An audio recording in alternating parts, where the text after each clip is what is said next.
My parents had a bakery for about 37 years. You were born into I was bread. born into it. So like growing up, I was always around it. I was at the bakery with them. I also played like soccer to keep me from like going out with my buddies, getting into trouble on the weekends and stuff. They'd have me come to the bakery and help out. So like, that's all I knew was bakery and playing. I ended up going to Europe and playing for a little bit. Once I was done with that, I came home. I wanted to take over the bakery with my parents, but they didn't want that for me. Like they didn't want me to go through the struggle that they did, the struggle that we all go through owning a spot, right? Smart parents. Yeah, should have listened. The following podcast is a Pie to Pie production. Every slice tells a story. This episode is brought to you by Karen Spring Mills. It's not your average flour. They stone mill everything, which means enhanced flavors, preserved nutrients, and embraces a more traditional, sustainable way of doing things, all qualities that I want in my dough and in my restaurant. They're here to help you bake your best. Better pizza, better future. Flat iron pepper. When you pop these peppers, you are gonna know. You can smell it, you can feel it, you can taste it. They are liberating pizzerias from low quality pepper flakes. Stop finishing your pizza with crap. Head to flatironpepper.com and join the pepper flake revolution. Slice is building tools now to support the independent pizzeria, and not just Slice users, but the independent pizzeria industry as a whole. Like us, they are telling the stories of the independent pizza shop owners and ultimately creating tools that help the small guy compete with the big chains. This business can be lonely, but with Slice, you can be in business for yourself, not by yourself. This episode is brought to you by Maestro Sausage, the only sausage we use at Hot Tongue. They produce sausages specifically with pizzerias in mind, and you can tell. So if your sausage isn't hitting all the right notes, let Maestro lead the way.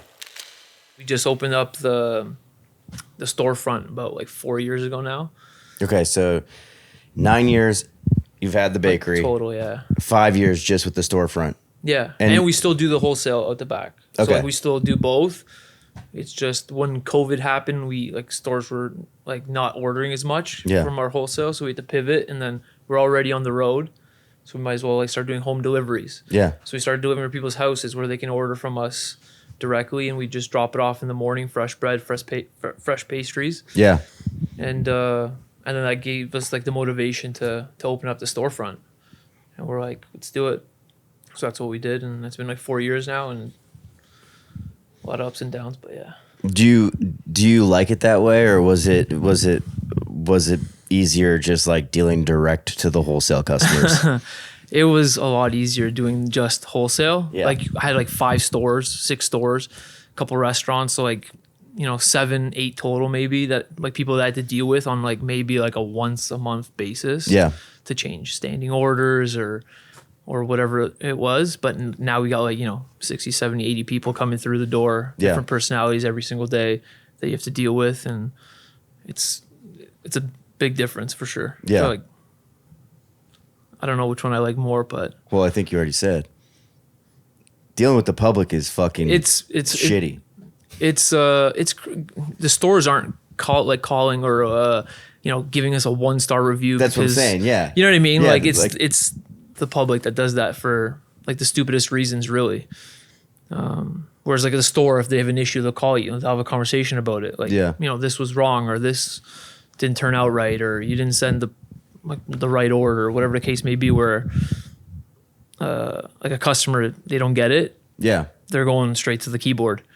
Wouldn't it be cool if we had like more of a relationship with customers like you would with a wholesaler, where like somebody comes in as like a legitimate person that wants to eat your food, and you could have like an adult conversation when something shitty happened, instead of like a crazy entitlement that you're supposed to do a sick dance and like take money out of your register and give it to them. Yeah, it's wild, and like that's kind of what we're trying to do now. Like there's a lot of customers that come in that we have those conversations with, whether it's like they didn't like how the coffee was made that day or whatever, and like they'll have a conversation about it, whether it's that or maybe the bread was too baked, like a little too dark for them, or the pizza was too hard on the bake. was too dark, and we'll have those conversations. But there's still the odd, like, you know, you get out of 10, maybe 9 are good, and then the one that's bad, you're going to focus on that. Yeah.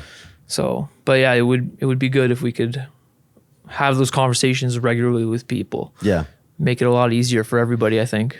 I think so too. Yeah. But usually it doesn't go that No. route. Were you always into baking? Yeah, so my parents had a bakery for about 37 years. They just Oh shit! they just you were born into I was bread. born into it. So like growing up, I was always around it. I was at the bakery with them. I also played like soccer, and so it was pretty competitive. And so to keep me from like going out with my buddies and getting into trouble or on the weekends and stuff, they'd have me come to the bakery and help out. So that I wasn't going out, and so like, that's all I knew was bakery and playing, and I ended up going to Europe and playing for a little bit, and once I was done with that, I came home. I wanted to take over the bakery with my parents, but they didn't want that for me. Like they didn't want me to go through the struggle that they did, the struggle that we all go through, Yeah. owning Yeah. a spot, right? Smart parents. Yeah, should have listened. Of course we don't. No. Yeah. So yeah, they're like, don't do it. And my wife was like, if this is what you want to do, just fucking go for it. Yeah. And so like we did. So like, yeah, if it wasn't playing, it was baking. That's all I know. Yeah. Do your parents still have a bakery? So they retired last July and they sold it. I was looking into like taking it over, but at the time it was just, we were going through like a pretty rough patch. With staff leaving, my wife's grandfather passed away and stuff, so it was just like the timing was terrible. So they ended up selling it, and now they're just kind of chilling, and they'll come and help us out every once in a while. Do they live in Ontario? Yeah, they do. Okay. Yeah. Is that where you're from? Yeah, Okay. yeah. They're about like 30 minutes from the shop, Yeah. so that's like they're there now with my wife, like holding it down while I'm here. Are they Ripping it up. We're just ripping it, dude. Are they born and raised in Canada too? No, my parents came from Portugal. They got married, and a couple months later, like went over. Yeah. Is bread baking pretty popular in, like, how did they get into bakery? They Like, a just bakery. like, it was kind of like come over to Canada and just do whatever we can to like make a living. Like my mom worked in a factory for a little bit. My dad like did some construction, worked at like a bakery like on weekends and stuff to make some extra money, and then bounced around from one bakery to another. One of the bakeries was selling, and then he decided to go in on it. Yeah. And then when you told your parents, like, yo, like, I'm 9 years ago, like, I'm gonna get into this shit myself. Yeah. Were they give you one last don't do this? No, it was more like silence almost. Like it was just like, all right, like, you know. And I still remember, like, my wife will tell me, like, I'm working away, and my mom like kind of gives her like the little nudge and is like, he'll do this for a couple months and he'll get sick of it. It won't last. Yeah. And she didn't tell me that until a couple of years later, but she would always like push me to like not give up, because like forever, like we all kind of struggle. We all go through our struggles in the business, and a bunch of times like I've wanted to quit. I'm like, I can't do this, and you know, too many hours, too many like headaches. Like I just don't want to do this anymore. And she'll like kind of push me and push me and push me. And she told me that, and I was like a motivation to like just keep going. It's like, you know, prove them wrong almost. Yeah. But like make them proud at the same time. Of course. Yeah. How much better is your bread today than it was 9 years ago? It's funny because I look back on pictures and I'm like, how did these places keep ordering from us? Yeah. Like it's wild. Like I thought it then, like I know what I'm doing. Like I grew up in this. Like I know this recipe like the back of my hand. I can make this bread. And then looking at pictures, it's like it's wild. So it's like 100 times better. And like every day we're always just like improving, right? Yeah. So yeah, it's like 100 times better than what it was. Are you doing any sourdough, or is it mostly is Yeah. sourdough and yeasted breads? So we do both. Yeah. Okay. For like our wholesale, it's mostly like yeasted bread. And then like in our shop, we sell sourdough, some yeasted bread, and like our pizza is just a 100% sourdough as well. Do you are you like, would you say you make like artisan stuff, like artisan bread? Yeah. Like, do you have a shit ton of wholesale accounts in your surrounding area? Like a lot of places that use it in their restaurants and stuff. There's a handful of places that use in their restaurants. Does it say like BOA Bakery, like Like on their menus? in the grocery stores? Okay. Not in the. Damn, you're in grocery stores Yeah. and shit? In How some. big's your operation? We're probably like 2,000 square feet. So it's not like huge for like what we do. Yeah. It gets pretty tight. But we make it work. Yeah. Do you have a laminator and shit too? Yeah. Like for croissants Yeah. and all that stuff? Yeah. And what oven do you have in there? So we got a Sinelli like six shelf like revolving oven And that you use that for all the bread? for bread and Everything? pizza. Yeah. Okay. Damn. Yeah. Is that specifically like a bakery oven? It's like what I like grew up on. Okay. So it's there's the ones where you push it in and then it drops it in and you pull them out kind Yeah. of thing. There was those we could have got into as well, but I was just always taught on that oven and like that's what I wanted to continue doing. So that's what we did. Like bread baking, I was kind of gonna like talking to you about this on the floor, but like bread baking and pizza, like I feel like people who get into pizza, like you start making pizza and pizza is easy. It's the easiest hard thing to do is like what I say. Right. Because like even if your dough sucks, you put enough tomato sauce and cheese on it, it's gonna be fire. Yeah, right, exactly. And kind of like the process that everyone follows or the journey everyone follows is you kind of start with the dough recipe and then you tinker and you tinker and you tinker. And then you kind of all of a sudden you're actually a bread baker and you don't even know it because like whether it's your hydration or the grain that you're using or your fermentation process. Right. So like coming from like that bakery background, was it kind of easy to be like, you know what, we should do pizza on Fridays or something?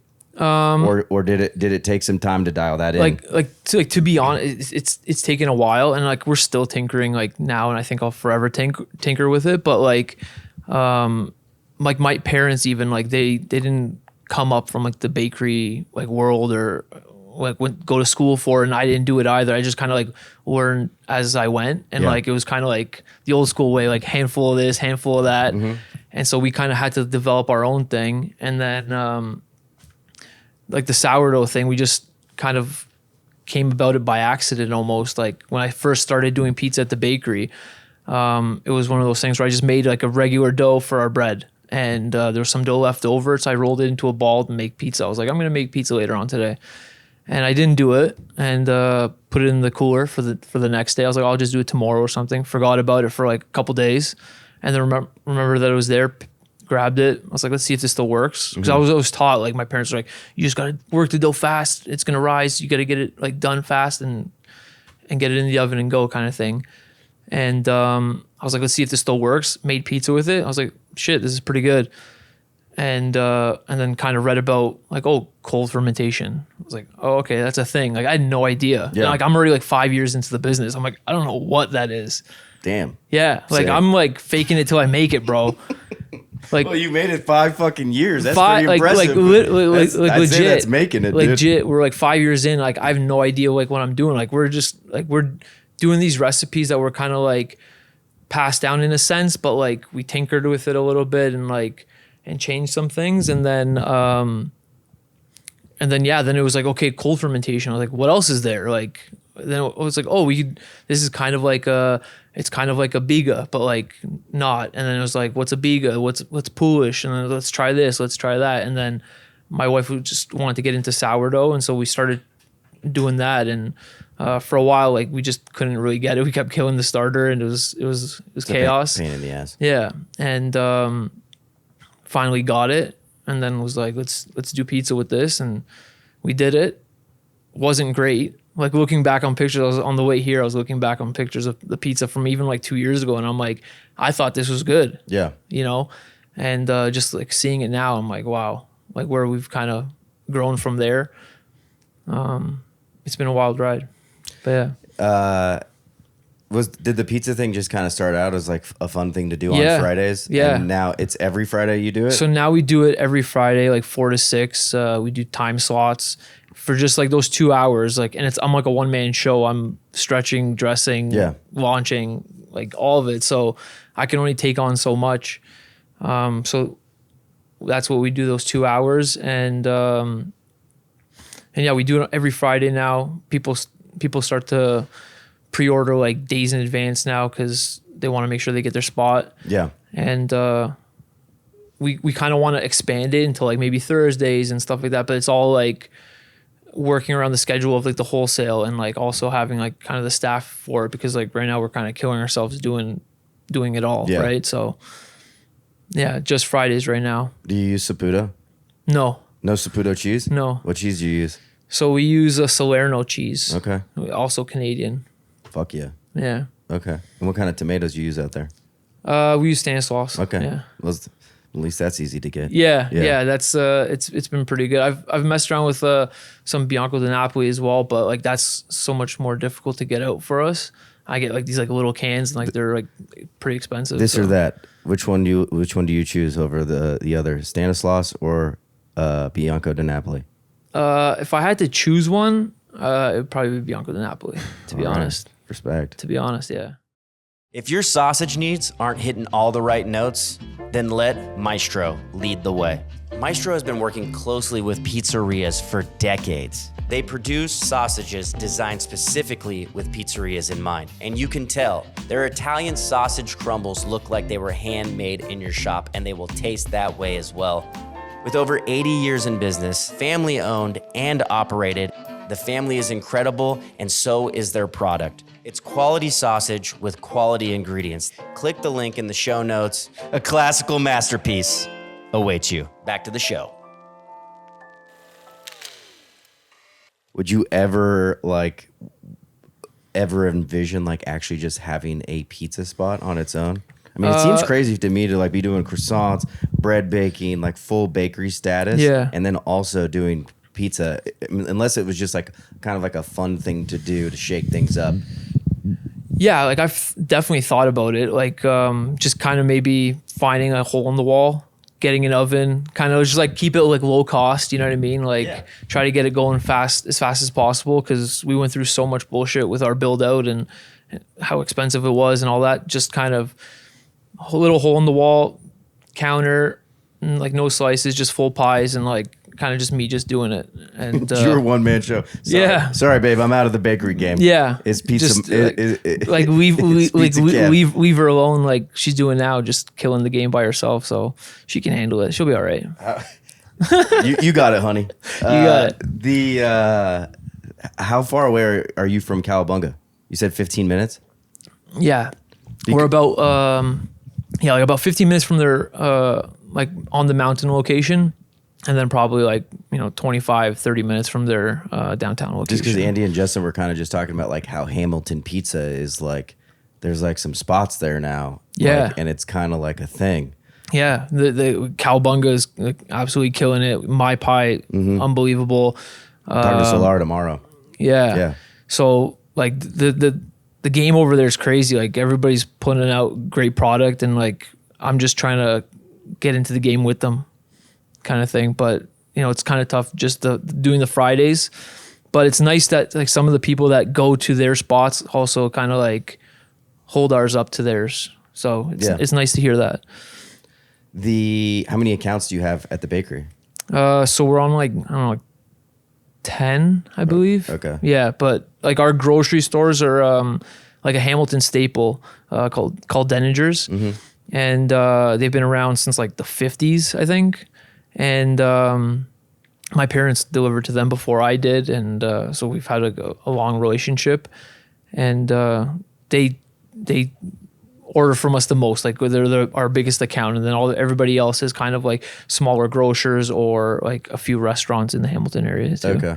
Yeah. What's the earliest somebody's getting to that to the bakery? So when we did our build out, we invested in like a proof of retardant so that we could have a little control. Yeah, exactly. Yeah. So we're getting there for like the earliest is like on a Friday when it's like our weekend bread, like 4, sometimes 3:30. But most of the time, like during the week, it's pretty manageable. We're in there for like 5. At 5? Yeah. Are you working those shifts? Yeah. Yeah. Yeah. How big's the team? We're on 6 right now, I think it is. Yeah. Damn, that's a pretty small team, dude. It's tiny. We Yeah. started off when we first opened the new spot, because before we were working out of the back of my parents' place, just doing our wholesale. But when we opened up the new spot, we had about like 15, 16 staff, and it was chaos. Like it wasn't fun. It's too many heads, too many personalities. Like almost like babysitting, you know. So we kind of cut it down. Yeah. And the group that we have is really good. Yeah, they're a good bunch of kids, and they know how much the business means to us, and they kind of put the effort into it like we do. Yeah. So yeah, they're a good group. That's nice to have. Yeah. Was there any parallels in like playing soccer and baking bread? Maybe like owning the business and like having like our team, right? It's a little bit the same, right? Like we have the captain of the team's probably like my wife. She's like the calmer of the two of us. She's the brains. I'm just the hands. And so she'll kind of captain everybody around, like delegate like here and there, and it's similar in that sense for sure. Yeah. And how long did you play in Europe? So I bounced around for like 6-7 years. Just I played in Hungary, I played in Poland, I played in Italy for a little bit, I played in Portugal.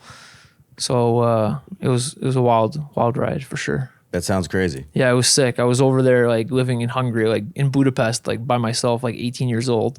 That's fucking tight. Just like, yeah, ripping it up, being dumb, like wasting a whole paycheck on partying and clothes and stuff, and then having to eat scrambled eggs and toast for 2 weeks because I got no money. It's all right. You're 18. That's what you're supposed to do. Yeah. I wouldn't change it for sure. How did you and your wife meet? Funny, I was just telling this story yesterday. It was the home opener of a Blue Jay game, and we met at like the train station. Like afterwards, like she was like blackout drunk, didn't even remember it. Really? Yeah. The next day I texted her. She gave me her number, and the next day I texted her. I was like, "Hey, like how you feeling? Like it's Kev," and she's like, "Oh, I'll be at work tomorrow or something." Because like her manager at the time was named Kevin. Yeah. And thought it was him, and I was like, okay, like cool. Like I don't care if you're going to work tomorrow. Yeah. And I was like, we met yesterday, you remember? And she's like, no, like send me pictures now. I need to know what you look like. So damn, that's a kind of a crazy story. Yeah. That's tight. Yeah, just blackout drunk on the train station. That's a good one. Yeah, dude, I met my wife. She was blacked out drunk, didn't even remember me. Yeah, that's the story. It was romantic as fuck. Yeah, that is romantic as fuck. How long have you guys been married? 7 years. 7 years. Is it well, you already said that she's like the boss and the captain, as is my wife, but 100%. just like, what's like the work dynamic? Do you guys ever butt heads, or like do you know how to like turn it off when you come home, or like? No, so when we first opened up the shop, we literally lived 2 minutes away from the bakery.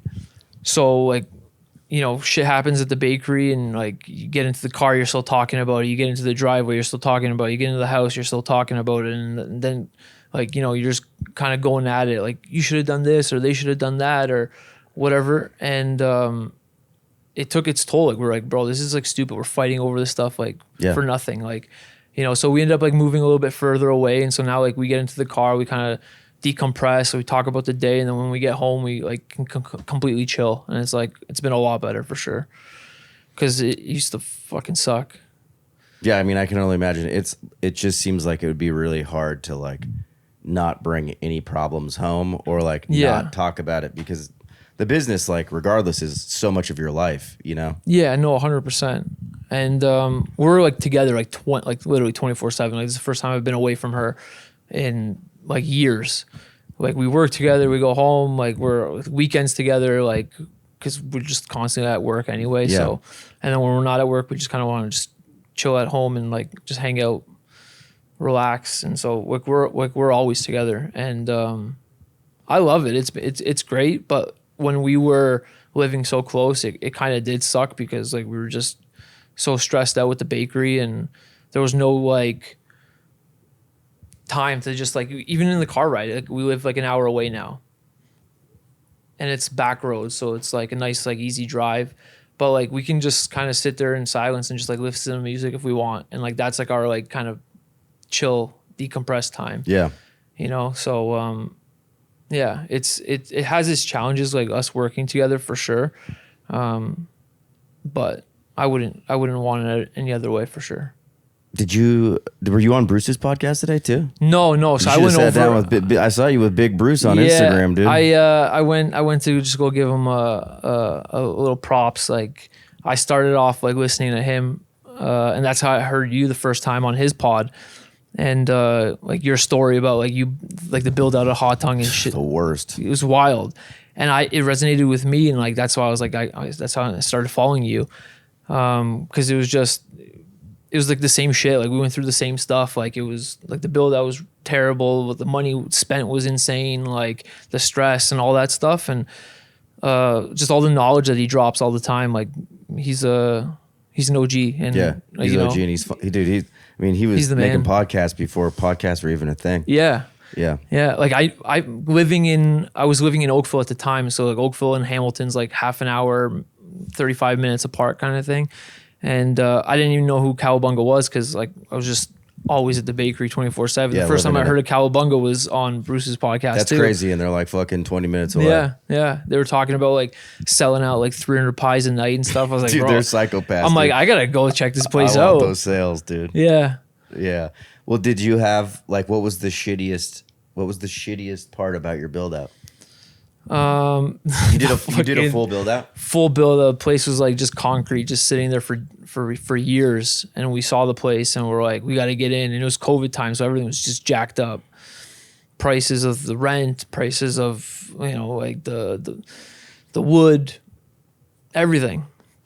And just like the money spent was like the absolute worst part. Seeing it in the account, we're like, this is unbelievable. And then just writing those checks and seeing it go, and you're just like, wow.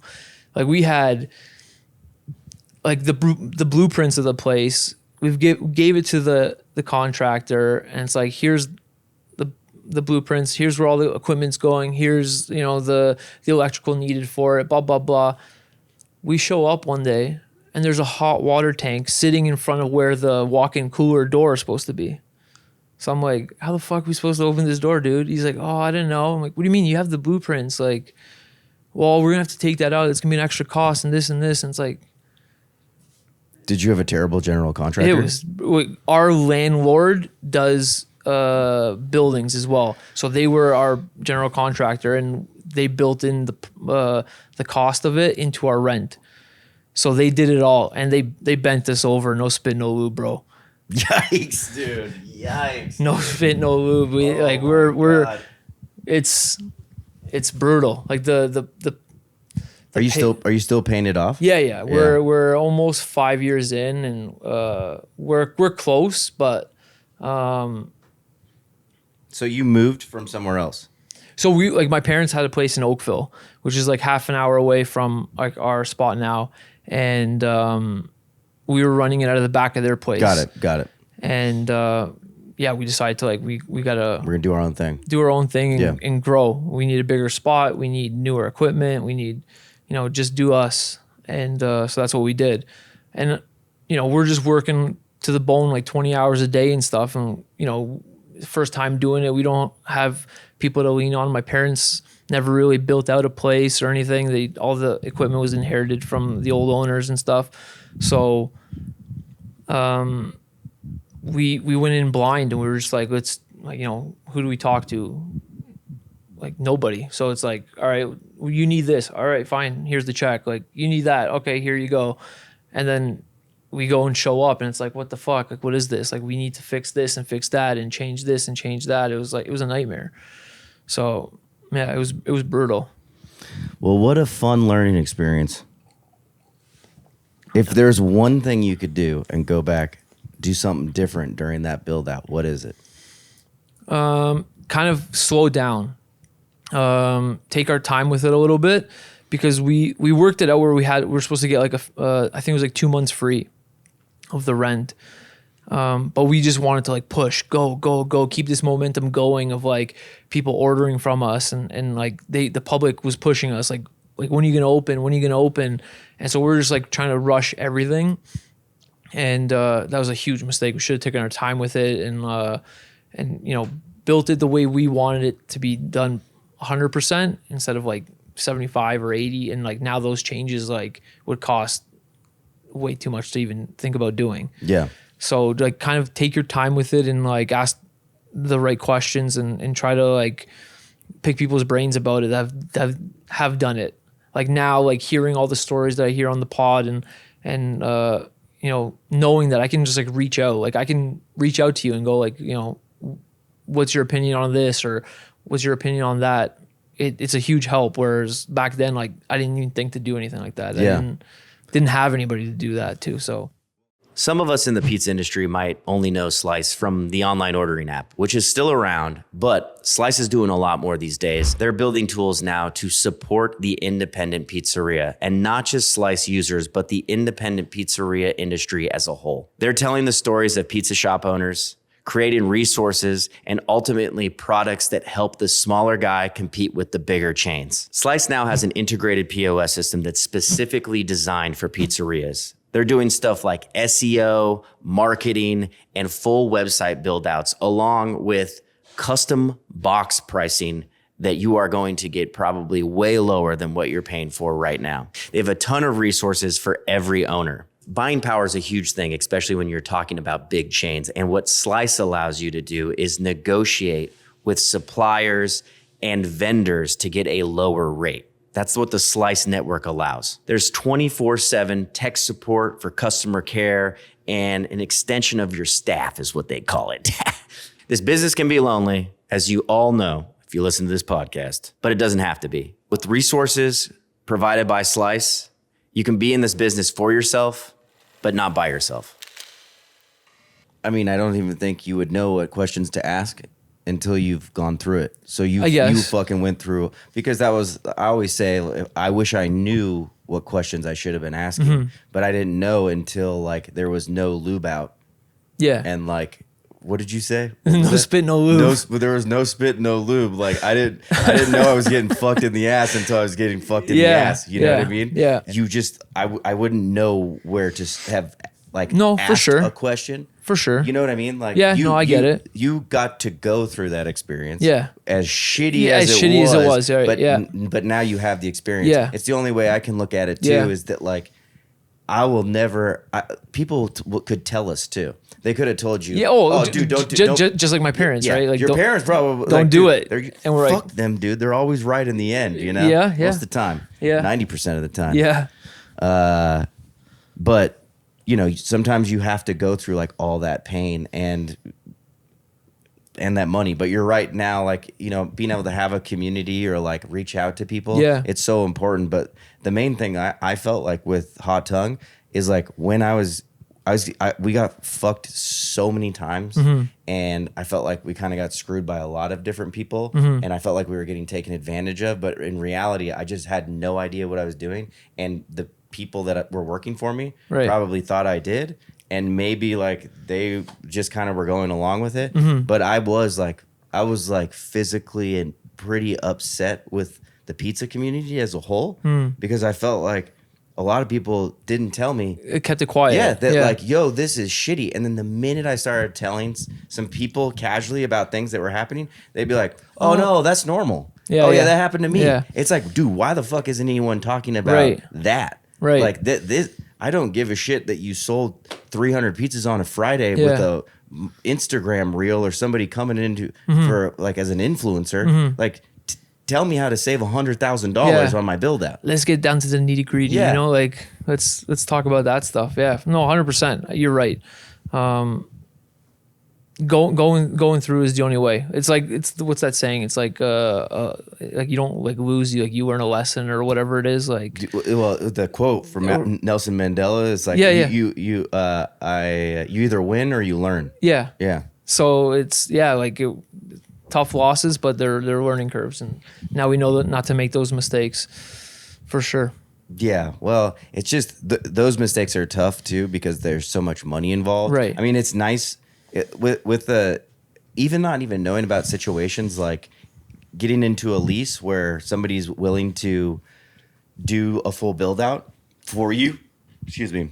To do a full build out and then kind of put it into your rent.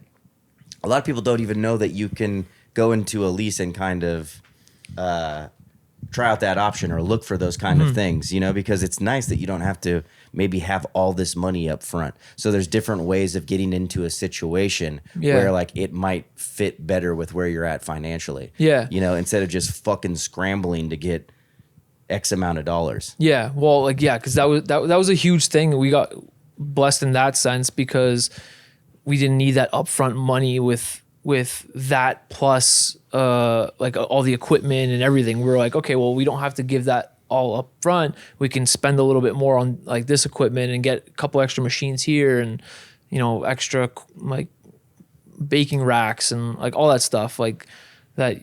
At the time you think like you have enough, but you really don't. Yeah. And yeah, so yeah.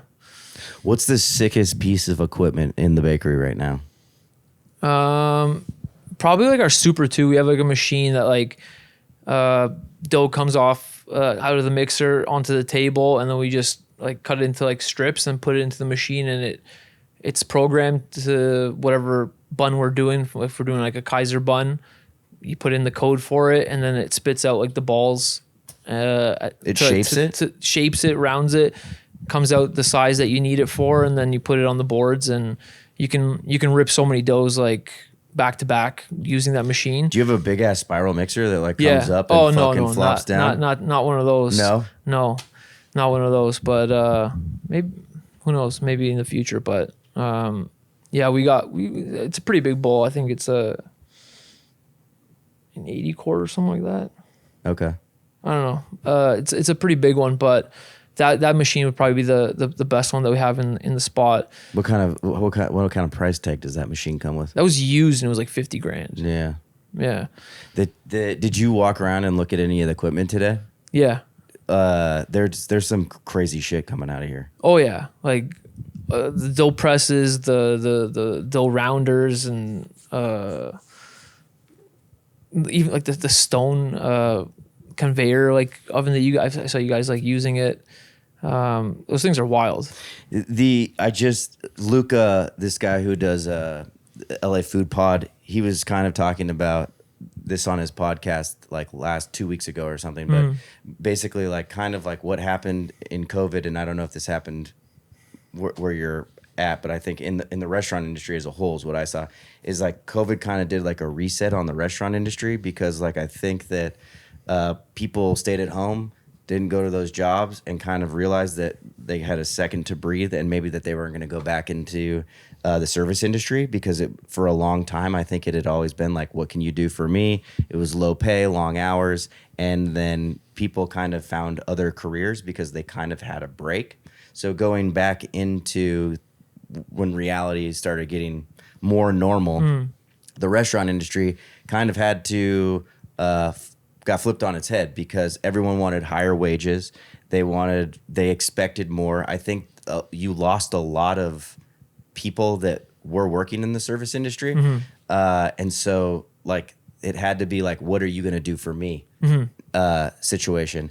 And he made the point that like, and as you can see in Los Angeles, there's been a lot of restaurant closures, like a ton of restaurant closures. And I think that has a lot to do with, you know, labor and food costs, but like even finding, you know, a great team or people that want to work there. Those people are out there. Everyone wants to work, but it's just like the expectation of what they want and what is fair, you know, are two different things. 100%. But the only way to, I think, to move forward maybe by being able to give people what they deserve and make the restaurant industry like basically more of a career move for a longer time would have these automation systems in it. Yeah. You know what I mean? Where if you can take people out that you can't even give the job to, you buy a huge piece of equipment that can, you know, portion out the dough, roll it, press it.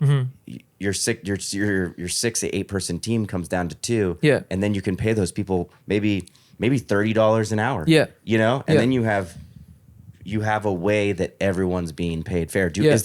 Are other jobs lost in that route? Yes, but are other people going elsewhere to find jobs? you know? Yeah, no, I agree. We we invested in those automated, like the proofer retarder. Like we didn't have that before. That's a huge help. This Super 2 machine, like that saves us so much time. Honestly, we used to like take the dough out, put it on the table, cut it into like I think it was like 9 different like 9-pound balls. Put it on one of those plates. I don't know if you've ever seen it, and then it like, press down. So it was like more manual labor in that sense, where that's like a 2, maybe 3-person job. Whereas like now, like I can pretty much get away with it doing it by myself. I like while one dough is like mixing, I'm doing it like already one dough. By the time I'm done that, the next one's coming out, and I'm just like boom, boom, boom. I could do like 5, 6 by myself, like pretty easily. Yeah. Whereas you would need like before 3, 4 people. So the automation game is definitely help, but for pizza, like we had that conversation the other day, my wife and I, like, you know, should we invest in like a press to help me like not have to stretch as many doughs out, where we can just have those like banged out and we're kind of ready to go. But then like I like stretching it. I like the feel and all that. So it's something to look into for sure though, because that's going to help a lot of pizzerias for sure.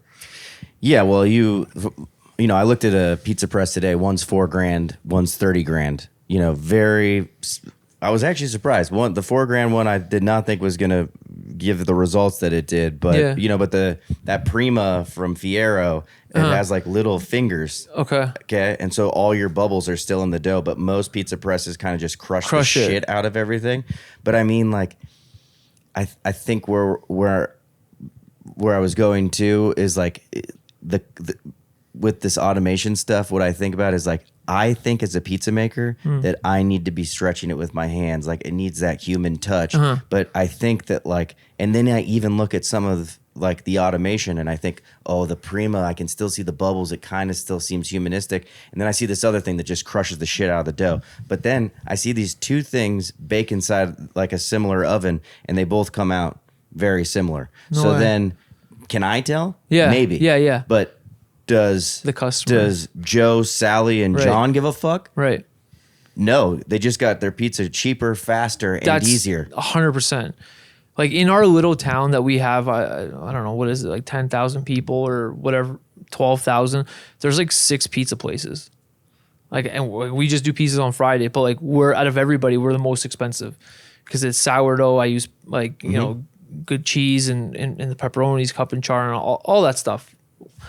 And I could tell people, you know, the fermentation, sourdough, like, it's better for you, this and that. I'm like, whatever the fuck. But they're going to look at the price at the end of the day. Yeah. And there's only a handful of people that like actually give a fuck. And then the rest just like care about the price. So it's like, yeah, like, is Joe and Sally really going to care if like a human stretched it or they just got a cheaper pizza? Like they'll never even know. Yeah. I mean, unless you have like an open kitchen, I don't know. I just feel like to the consumer also, like whatever you're selling them, like as fucked up as it is, like everyone wants convenience. You know, we're like, that's what's being sold now is just like have it in 24 hours, get same day delivery, like Postmates, get it now. Like what is it? What's the we got dishes? DoorDash, skip the dishes. Skip the dishes. Yeah, skip the dishes. Know? Yeah. I'm on my Canadian shit. There you go. No, like we try to fight it. Like we have like DoorDash, but like nobody really uses it. Like we were just suckers for it. And we're like, okay, fine, but like nobody uses it. But like we have no drive-through or anything. That's like Tim Hortons, like the equivalent is like Dunkin' Donuts or whatever, right? Like they got a drive-through, so everybody like wants the convenience of just sitting in their car. They don't want to get out of the car and like walk up to the place and order. So like we have to fight with that, but like we like to take our time, talk to the customer. Like we know everybody. We know everybody's like kids. Like they come in, like they know us. Like they come running into like the back and stuff, and like it's different. But like but there's a lot of people that don't care about that, and they just want convenience. They want in and out. They want it fast and for a good price. Yeah, I mean, there's plenty of people that I've worked at pizza shops who had never seen the inside of any pizza shop that I've worked at. Like they always just got delivery. You know, like. It's, I don't know. Like you guys got rid of your in-house. We got rid of in-house. It was a very sad day considering that like that was my genesis. You know, like that's where I came from. But and it's sad because like the in-house experiences, there's nothing like that. And it like pizza delivery is so much of what pizza used to be. But now it's just another fucking thing that gets delivered to your house by a third-party Uber delivery driver. And I feel bad because I think I've had great deliveries from DoorDash and Uber Eats. It's just like, it's where all the pain points come for us at Hot Tongue now. Like 90% of the time there's a complaint, it's because somebody's complaining about the delivery. And it's like the thing that's out of our hands. Yeah, out of your control. So, that fucking sucks. Yeah. No, I feel that. You don't deal with any of that though. No, ours just have time slots, and you're just we have like, a time slots. We got pickup and like that's it. And it's a small like operation in that sense. Like I'll do like 26 to like 30 pizzas. Nice. Which like I don't know if like that's like a good number in like a 2 hour like window, but like I'm a one man person. I think it's great if one person's making it. Yeah, that's pretty good. Dude. All right. Yeah. Cool. All right. That's great. I think there's shops. I think we have Tuesdays every once in a while where I don't even think we sell 30 pizzas. Like, don't get me wrong. Like, I lose my mind back there. Like, cause I'm like running on like a chicken with my head cut off. No one like, helps you at all. Like, my wife now has started like she'll like stand there and she'll be like, you got like 5 minutes to launch, and like. And then the pizza will come out and she'll cut it and like finish it off and box it or whatever. But before, up until like maybe like a month ago, 2 months ago, like I was doing it all. Like I was stretching, dressing, baking. Like while the one's in the oven, like I'm doing another one, and then I gotta go back to the oven, take it out, cut it, box it, like knock on the door and like be like, fucking, it's ready. Like come grab it. Yeah. Go back to the station. Like it's chaos, but it's getting better, and we're putting like systems in, and the kids that we have there, they're like pretty interested in it now. Yeah. So like I was like, like here you make a pizza, let's see how it goes, and like the eyes like lit up like a Christmas, like it was Christmas. Like I get to do this, and they really enjoyed it. So maybe now that's something they want to get into and kind of help out, and maybe we can grow it in that way. So that'd be pretty sweet. But like right now, is it more of like it's just a nice thing to do? Yeah, like I just like regardless if we were doing it and selling it, like I'd still make pizza for like everybody working and like myself to take home on a Friday. Yeah. Anyway, so it's fun to do for sure. Do you find it as crazy as I do that we put the best ingredients in our pizza, our dough, our cheese, toppings, fresh produce, and then we put pencil shavings on our tables called red chili flakes? What is a red chili flake? We found out about flat iron premium pepper flakes from a customer who actually brought us some. We were putting it on every slice we ate. It was gold. We were like searching for it like addicts in the back, just like, ooh, where's the flat iron? Where's the flat iron? There is no going back. When you pop these peppers, you are gonna know. You can smell it, you can feel it, you can taste it. The 4-pepper blend, which is actually the blend we have on every table at Hot Tongue, definitely has a higher heat level, and I'm a heat guy, if you know what I'm saying. It has the arbol, the jalapeno, the ghost, and the habanero.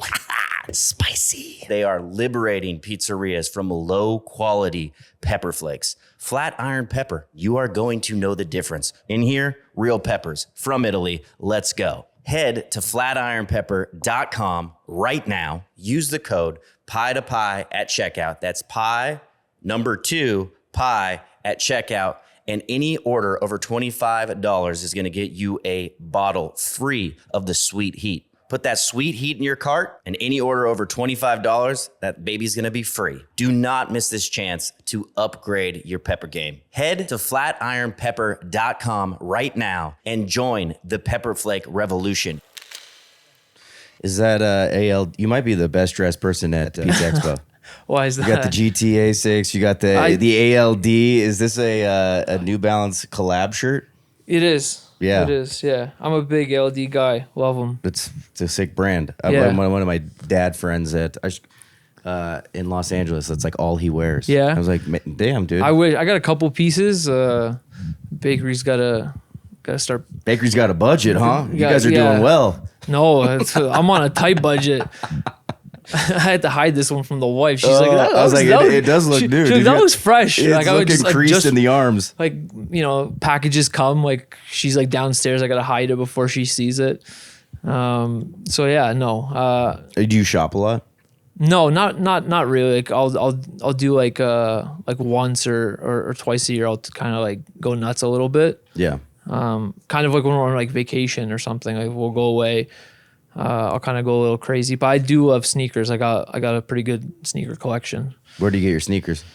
StockX or like directly from like whatever. I try to like get like on releases and stuff and like sign up to draws and. Do you like you're like getting ready for the drops? Yeah, I try to. Like my brother will kind of, he'll keep me up to date because sometimes I'll be too busy to even like know that like what's dropping. But then he'll send it over and I'll go, that's a good one. I'm gonna try to get in on that. You got any Jown shit?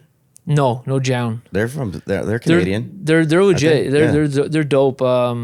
They got some dope sneakers, but I've never hit on those. So. Have you ever gotten any sneakers from Goat?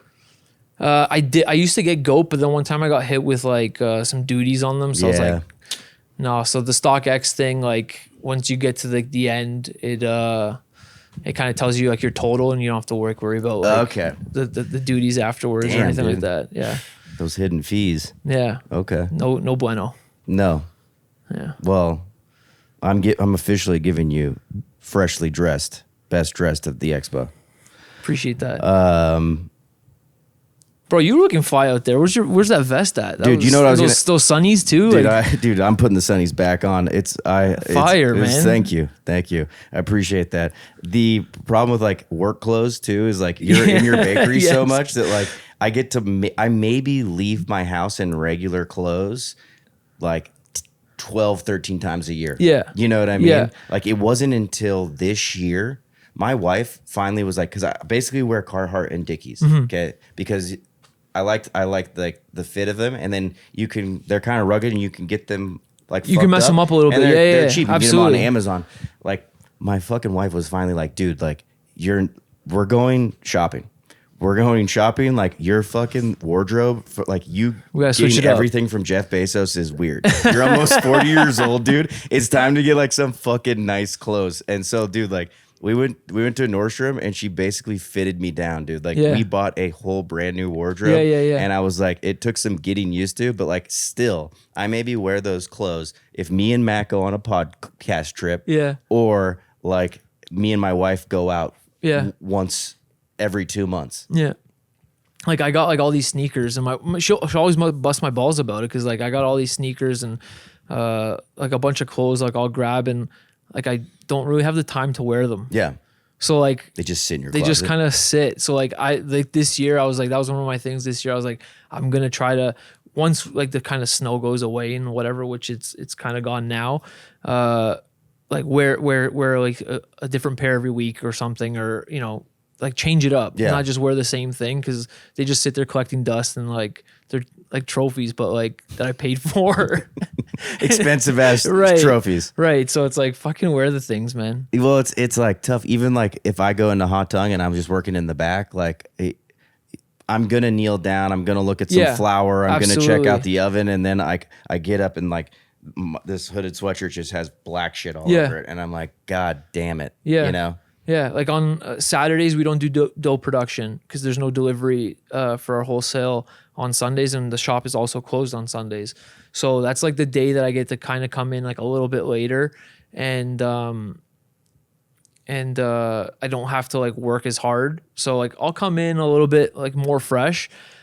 But I always like get in and there's like something I'll go and do, and then instantly like I'm like covered in flour. Like it's like it was always the running joke at my parents' place. Like I would show up, I'd be there for 5 minutes, but I looked like I was working for 5 hours. Mm-hmm. They're like, you just do that on purpose, so like it looks like you did something. I'm like, no, it's just I don't know, it's fucking attracted to me or something. Yeah, I mean, I think it is. My wife makes the same jokes, or like I'll go in there and she'll be like, "You smell like shit. Like you need to take a shower." I was like, "Dude, I was in there for 2 hours." But it's like maybe they were caramelizing onions, dude, and like you can't get that off your clothes. Yeah, absolutely. You know, you just smell like a fucking burger stand. Yeah, and you don't smell it. You're just like I'm fine. I'm normal, and then like someone else will tell you for sure, like, bro, you stink.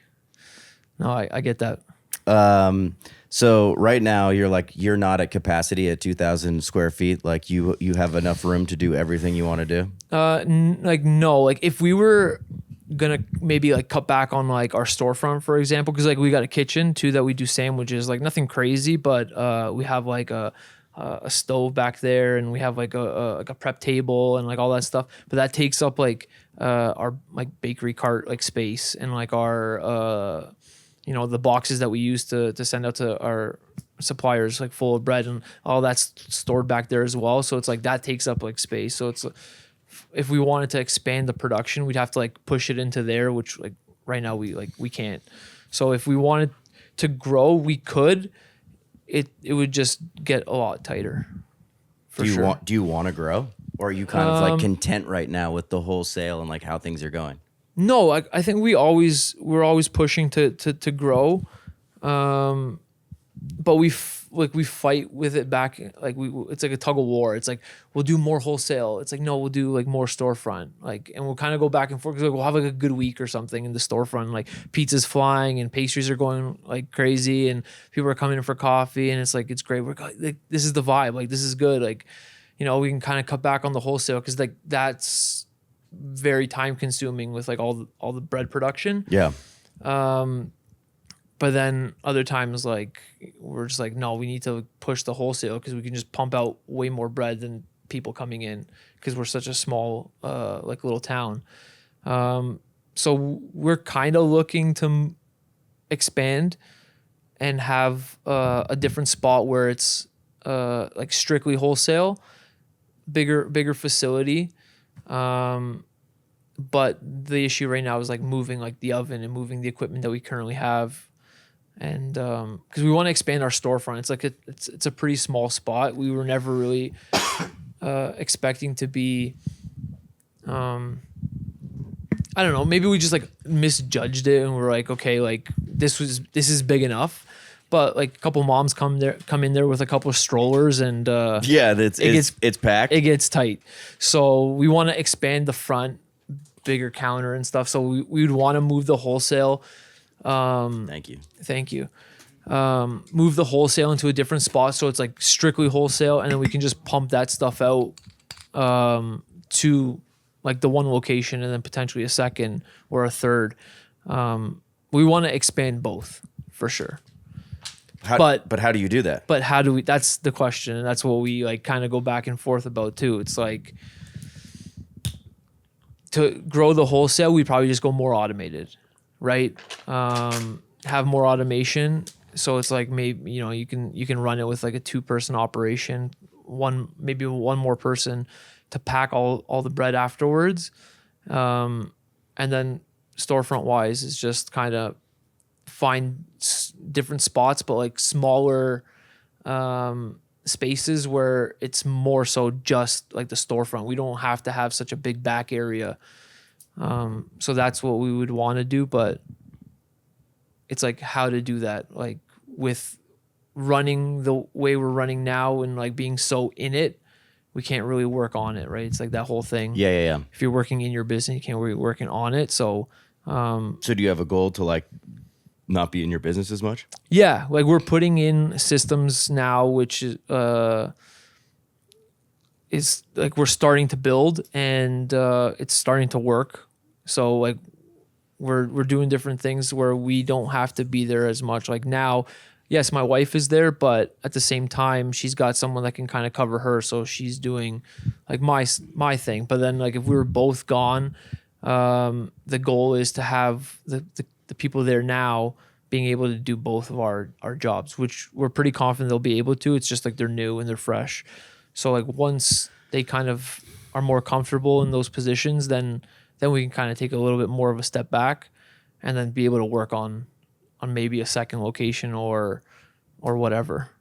Well, yeah. I mean, I guess you get in a second location, you're back right into your business, or at least for a little bit. Yeah. Do you have like, is there a fair amount of like policy and process like on your walls, or like the way? No, that's all stuff that like I didn't have like a restaurant background either or anything like that. Like my parents never ran it like that. It was always them in it. Like they did it for 37 years, day in and day out. Yeah. 7 days a week. Like it was them. Yeah. They had some staff here and there, whatever, but for the most part, it was just them.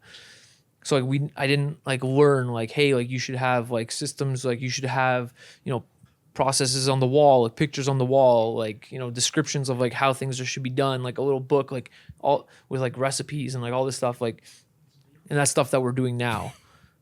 Like I had no idea, but like hearing the pod, like talking to other people now, like in the restaurant, like being able to go into other people's restaurants and them showing me like, yeah, like we got this here. It's like, it's all mapped out. Like it's dummy proof. So I think that like that one thing is more powerful than anything in your entire arsenal of anything in your restaurant. Any piece of equipment, I'm not even lying. The biggest piece of equipment is going to be a laminator, laminating all of your policy. Like, like having all of those ducks in a row. And so you make everything foolproof. Obviously good equipment helps. Okay. It makes everyone's job easier. But I do think that like for me, like policy and process, I fought against it because I thought it was fucking lame. Yeah. I thought that you strip the art out of it when there's measuring cups and everything. Yeah. Or that there is pictures. But what I realized is that like you're an idiot. Like if you don't want to be in your shop every day, like breathing over everybody's shoulder or like being an asshole because you think that they're gonna read your mind, then you have to put every single fucking piece of expectation up on a wall, easy to read, spoodles, measuring cups, scales, make it as easy as possible and make that expectation like crystal clear. And then you're always in that shop.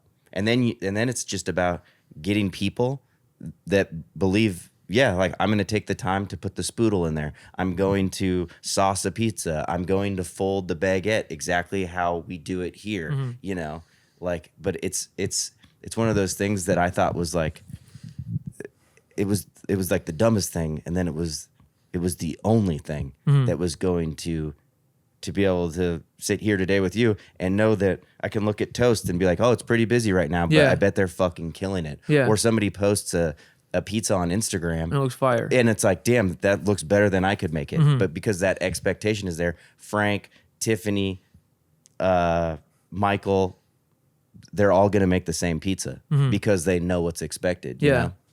Yeah, no, that's something that like learning and starting to implement now. Like we're seeing like the little short time that we have been doing it, we're noticing like a change, right? Like we're noticing like they're understanding it better and it's more visual. It's not just me saying it once and then hoping that they remember it. Or like write it in your phone and then like they're in the middle of something and they're like, I forget what the fuck I was doing. Like let me like grab my phone and read it? No, like, that doesn't make any sense. No. Right? So write it in your phone. You're like, hey, like we just changed this up. Like we do it this way. Just write it in your phone. Just hey Siri it, like Dude, you sound like a sick boss. Yeah, no, I think we're pretty chill. That sounds very chill. Yeah, no, I think we're pretty chill, but maybe that's one of the reasons we kind of like fell on our face a little bit, right? And now we kind of learned from it and we're getting better. And we're improving, but I think we're still pretty chill and like in a lot of ways.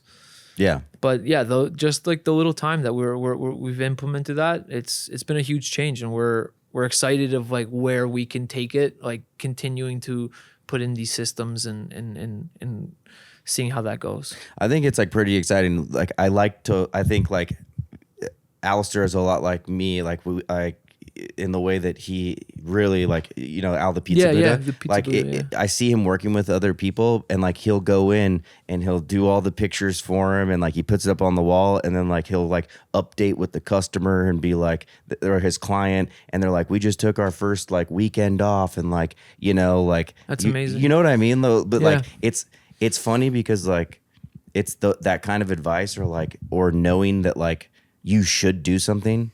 And that's maybe the way, whether it be this, that, or the other thing. Yeah. But sometimes information is there, and we have to hear it or see it from somebody else. Yeah. You know what I mean? For it to make sense. No, for sure. I agree. But you just put that in your phone. Yeah, I'm just gonna hey Siri it. just hey Siri that, dude. No. I've been using Karen Spring flour for years now. It's been a complete game changer. It comes from an incredible mill in Washington State where they stone mill regeneratively grown grains into some of the most flavorful flour I've ever worked with. They stone mill everything, which means enhanced flavors, preserved nutrients, and embraces a more traditional, sustainable way of doing things. You can feel it the second you open the bag. It's not your average flour. It has color. Do you ever look at a white dough ball? A white dough ball makes no sense. Grain is not white. Open up a bag of Karen Springs and take a look at Mother Earth. Karen Spring operates a social purpose corporation. Legally, they're prioritizing impact over profit. That's pretty powerful. Whether it's your main flour or you want to just blend it, using Karen Springs is going to introduce new flavors you've never tasted before. It helps reshape the food system one bake at a time. We choose Karen Springs because we believe that great ingredients are not just a tagline, it's a commitment. And yes, it does cost more, but like anything worth doing, you get what you pay for. Our dough program is the foundation of what we sell. It's my calling card, and it starts with great grain. Be part of something better. Really use the best ingredients. Karen Springs isn't just flour. It's a belief in the makers, the millers, and the movement. Use code PIE2PIE for 15% off your first order at karenspring.com. Are you a music fan? Yeah. Yeah? Yeah. Who won the Drake and Kendrick battle? I gotta go with my boy. I can't shit on Drake. I can't. You got to go with Drizzy. I can't. Kendrick, that Not Like Us, that was tough. That was tough. But yeah, I can't put my boy Drizzy down. Best Drake album. Nothing Was the Same, I think. That's a good one. That's a good one. I think so. Yeah. I'm a big Kanye guy though. Love old Kanye. Yeah. Well, you have to say that. Yeah. Dark Twisted Fantasy, man, like that. Wild. Dude, I think that a lot of it. I think most of his studio albums are all almost perfection. Yeah. Dark Twisted Fantasy, and then Life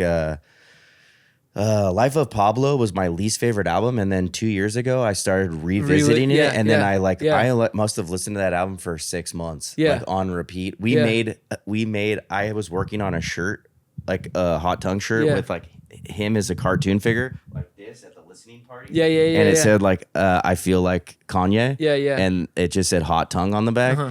And then he like did some crazy shit, and like we almost got him printed. And I was like, dude, cancel order, red button, no, dude. Oh man, but that would have been wild, dude. We had this conversation kind of with Cowabunga, but it's like you got to separate the person from the art. Yeah, no, 100%. Like I kind of just absolutely separate that. I still listen to his music to this day, but like I try just not to see any tweets or anything like that. I didn't see that. If somebody pulls up, I'm listening to like the last app, Donda and shit. Yeah, they're like, hey, yo, did you see what Kanye tweeted? Yeah, it's like, no, dude, I just like the album. Yeah, I just like the album. That's it. Are you a Justin Bieber fan? No, not really. You don't fuck with Bieber? Nah, he's got some bangers for He's sure. got bangers, dude. But never really like big on him. Yeah, but he's got some bangers. Okay. Do you like Kanye better than Drake? Yeah, I would say so. Yeah. Damn, dude. Yeah, no, that's a hot take, dude. That's man. He's got like you said, like those studio albums, man. Like that's like almost perfection, like or was perfection, like. But Drake's got a crazy run for sure too, though, man. Thank Me. Was it Thank Me Later? Thank Me. What was his first studio album? Drake. Yeah. Thank Me Later. Yeah. And then his mixtape he put out prior to that was fucking crazy. And then if you're reading it, it's too late. That album was crazy. And More Life, like, dude, he's got a catalog, bro. He's got a catalog. Dude. That's not, like it. If I had to choose though, like I got a bunch of like old like I went to Life of Pablo tour. I went to Do you have a pair of Yeezys? Yeah, I got a couple pairs. Do you wear them anymore? No.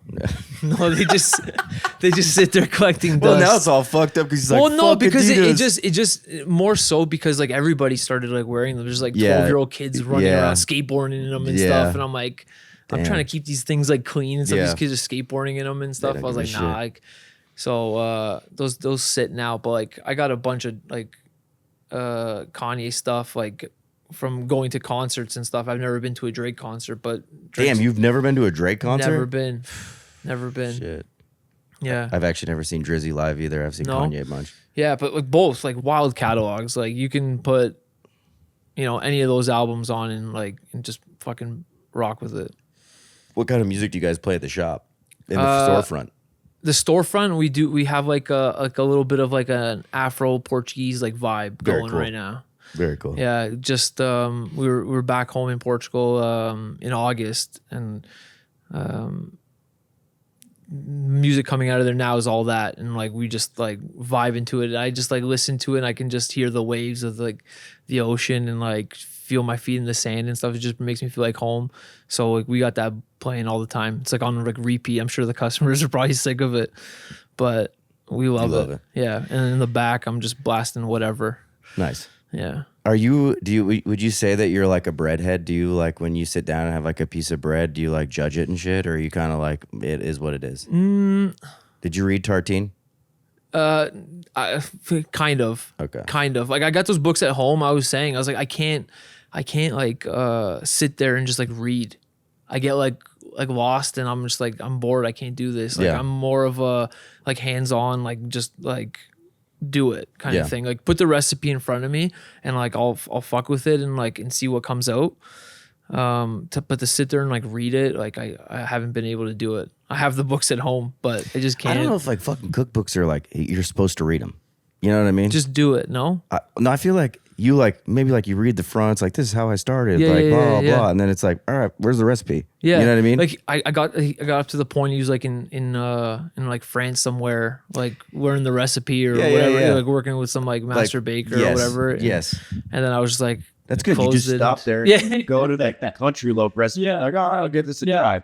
I was on the floor today and I was looking and I was like, I think I could do something here. I want to compete next year, but I'm just like I'm used to like making pizza like by myself, like, and I'm standing there with like a bunch of other people. There's some people in the stands. There's like guy talking on the microphone. There's cameras, people with their selfie sticks and all that. It's stuff. unnatural. And I'm like, It's unnatural. It looks pretty nerve wracking. Like you're just trying to make the best pizza you can, and there's like all this. The ovens are all fucked up. You don't get to go into an oven that you usually bake in. Like we were trying to get these settings right for them, and people kept fucking with the oven. They both baked in a Maraforni. That's what I baked in the last 2 years. I baked in that one too because everyone fucking wants to bake in a Pizza Master so much that this year there was 2 of them, but like the temps were all fucked up. But they got a great bake out of the Maraforni, but it's just crazy because there's so many people around. You're topping everything, then you're walking, and then you're baking in front of people, and then you just send this pizza to the judges. But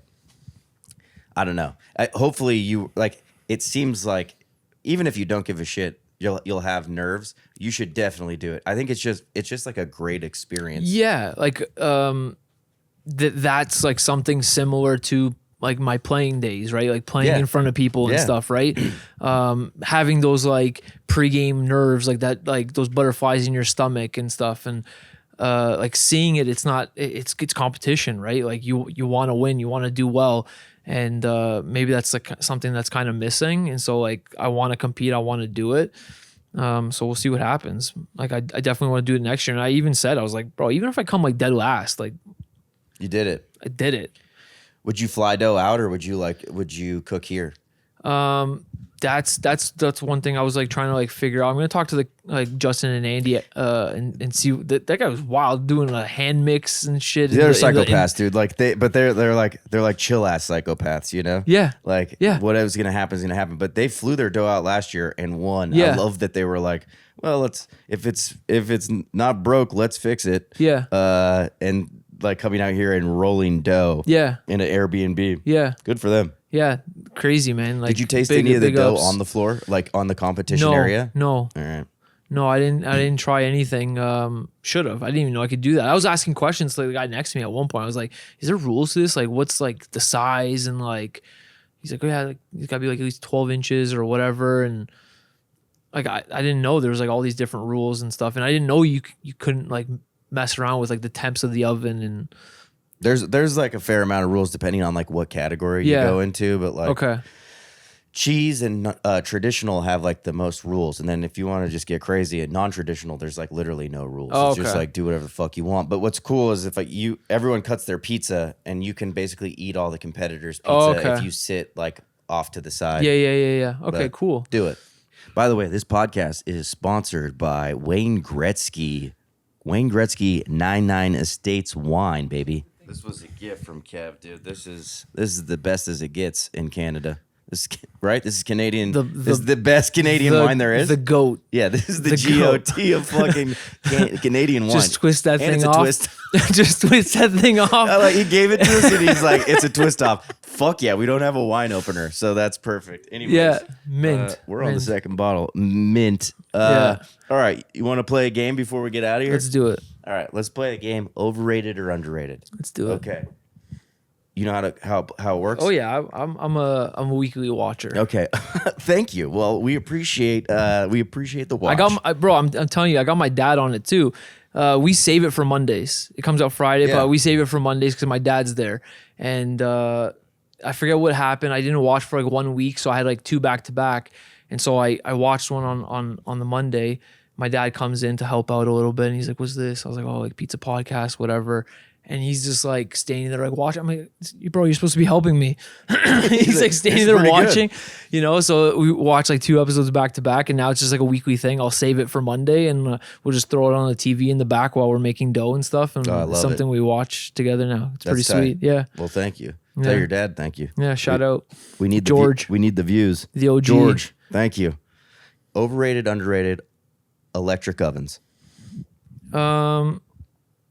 I think they're underrated. I think like with everything like, you know, Pizza Master and you know, what are the other Murati Forni and all that stuff, like all those guys, like the technology that they're doing, you can get like unbelievable bakes, like you're doing like wood fire almost, you know, and getting the temps like super high and stuff. I think they're underrated. People still using like gas out there, and yeah, I think it's underrated. Do you use gas? Yeah, we got a gas. Okay. We got a gas oven. Overrated, underrated, long fermentation. I think underrated. I think a lot of people maybe are like a little scared to push it.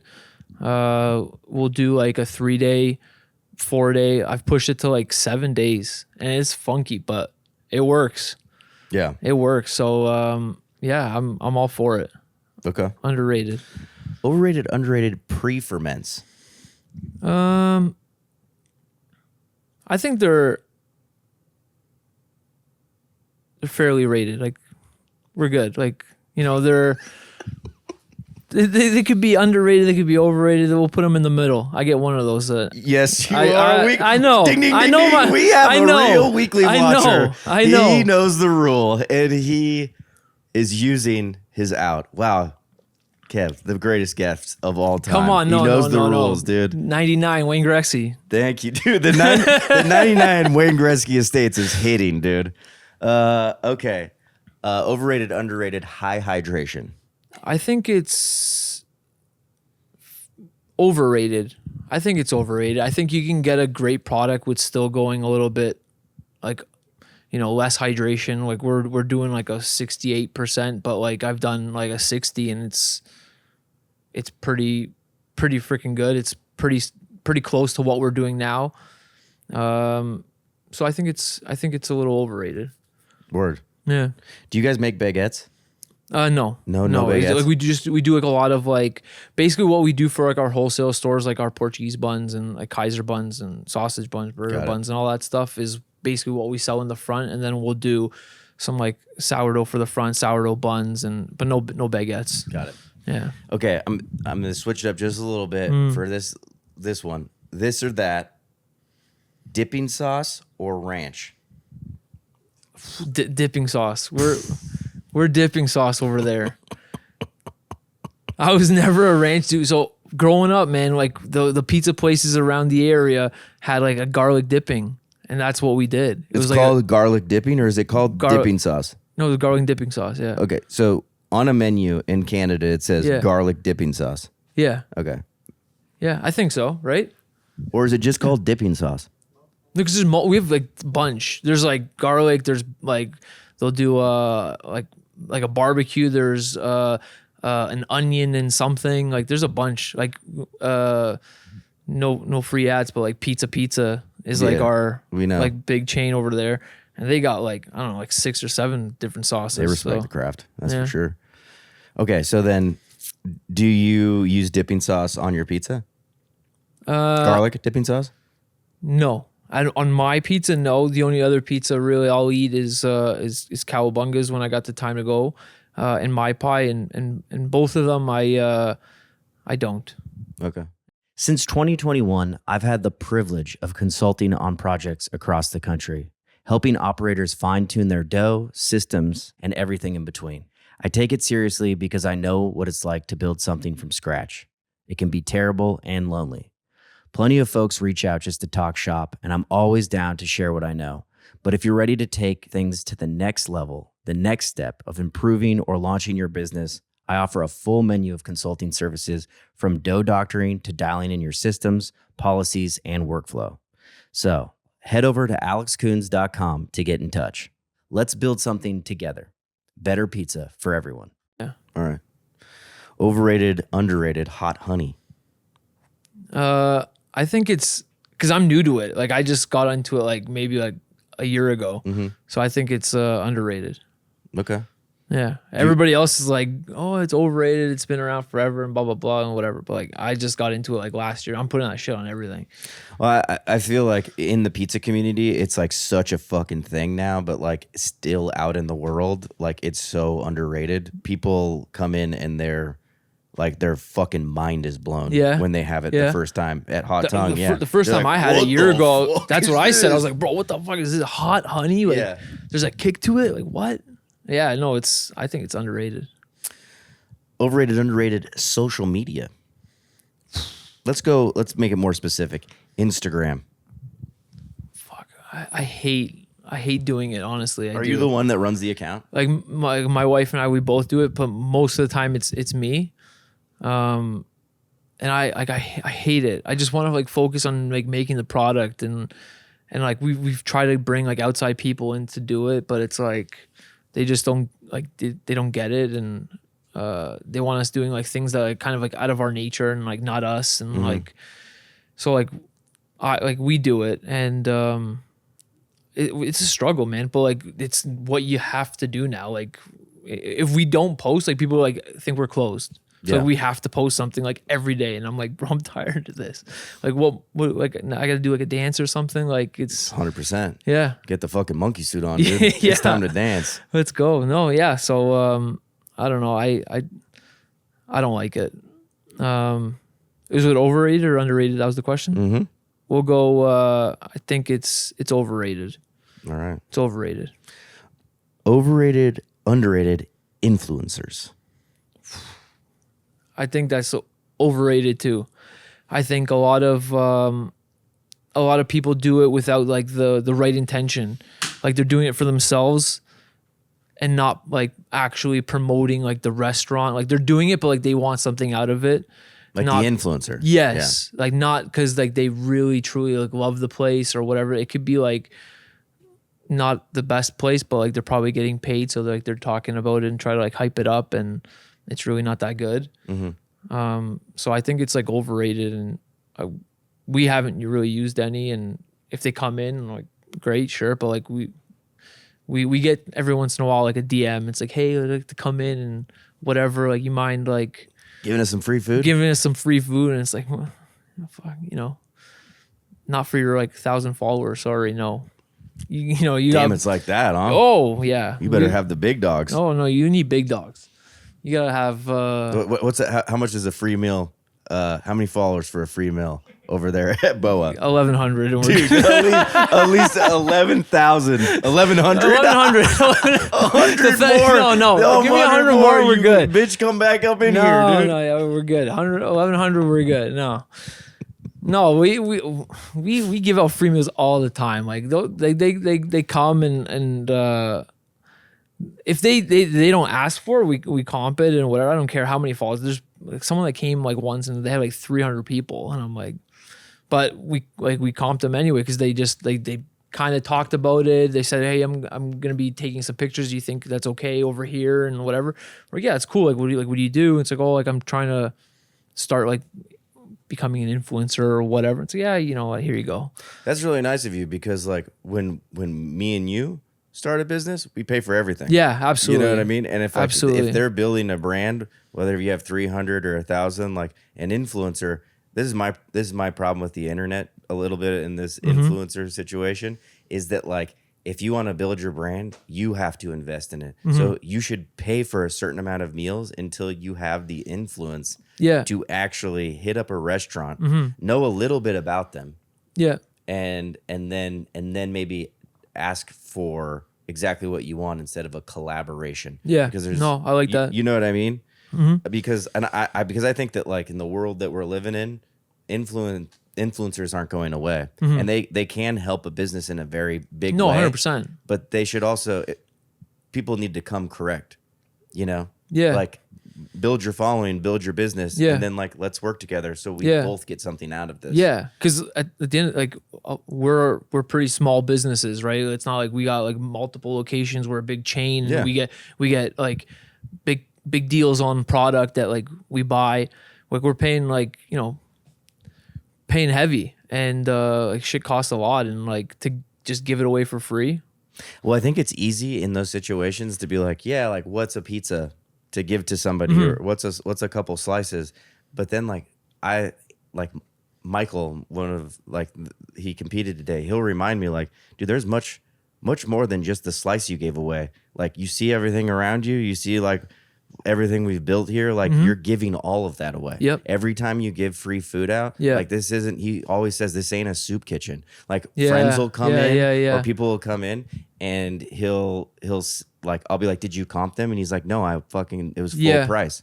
And like because he knows and he doesn't like, he's you know what I mean? Yeah. And Yeah. it's No, true. And sometimes it's hard for me to even think that way. Cause it's like, it would be easier just to give this dude 2 free slices. Yeah. He's going to post about it, but Yeah, no, like I don't think like that at all. Like I'm the same way. I'm Yeah. like, did you comp? Like my wife will be out there, and I'm giving like, the store away. I'm like, who's that? Like, yeah, like it's all good. Like, you want 5 t-shirts too? Like, yeah, like this customer will come and like, oh my god, just extra cookie, whatever, and like extra this and I'm like Oprah out there, fucking throwing free shit. You want a car? Here's an oven. Yeah, Take the fryer. Yeah. You want to come back? And, Come. Let's have a tour. Yeah. No, like that's the way I am. It's like I just give, and like sometimes I gotta get reminded. Like, listen, bro, like let's calm down a little bit. This stuff costs us money. So like let's pump the brakes. Yeah, I think it's just there's an entitlement to like when you think about like, come on, it's just a pizza or it's just this, but it's just a loaf of bread. It's like no, there's actually so much that went into that. Yeah. I'm getting like, I was like, man, I should really think about all these things that I'm saying. Yeah. Okay. Overrated, underrated, branding and logos. That's what I was going to say. Branding and logos. I think it's underrated. I think a lot of people, maybe start off and don't really think about that as much. Like we didn't, like we got a logo to like done and, very like old school looking, like, the wheat on either side, and this is BOA Bakery, and like kind of too classic for us. Like we changed it up recently. I like the color. The color change. Yeah, so we changed it up recently, and it's like it's more like it seems like younger. It seems more like us. But it's something we didn't really think about. We just get a logo, get it out there, and like let's start going. But then it wasn't until we were wanting to open up a storefront where like we need some like proper branding, and like we got like cups done that were like printed and like all that stuff. And in the beginning you don't really think about it, but you should. I think it's underrated. Yeah, for sure. I agree. Terrorists? Oh yeah, dude. I actually fucked this up, dude. Yes. I fucked this up with Cowabunga. Overrated, underrated, tariffs. To be honest, that haven't really affected like us in any way. Like we buy pretty much everything from like Canadian companies. So I'm sure we'll get bent over, no spit, no lube at some point. Maybe just end it like I did with Cowabunga.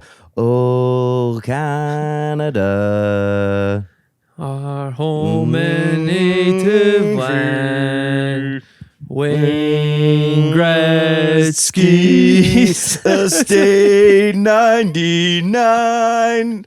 Dude, thank you for making the time. This was a fucking blast. Bro, unbelievable. Honestly, I want to finish off by thanking you, honestly, dude, for what you're doing. Being vulnerable in the pod, getting the stories out there, talking to everybody, and just bringing people together. Like, this is what you've done, I think, and I really appreciate it. Dude, appreciate it, bro. Thank you, and it's awesome to meet you in person too. We've been talking on Instagram for a long Yeah, time. It's too long. Yeah, it's cool, like meeting people in IRL and then having an excuse to like bring you up, Yeah. and get you drunk in my apartment. That's right. And the invitation's there. I'm telling you guys, come to Canada, come rip some pods in Ontario. We fucking basically talked to everybody in Ontario. No, there's more. There's more. Who are we hitting? Do some like the kitchen stuff over there. You know, go and make some pies like you did with Pie Trap? Pie Trap Yeah. and stuff. You know, that'd be right. sweet. We're coming. Come make some bread with me. You I'm know? so down. Fucking, it'd be wild. I'm down. We'll bring some Gretzky wine. Oh, and dude, we'll make it right. Wayne Gretzky's gonna be there. Estate 99 is gonna follow our relationship. 100p. I hope I see this bottle every time we meet. No doubt. All right. Thank Appreciate you, dude. bro. Thank you.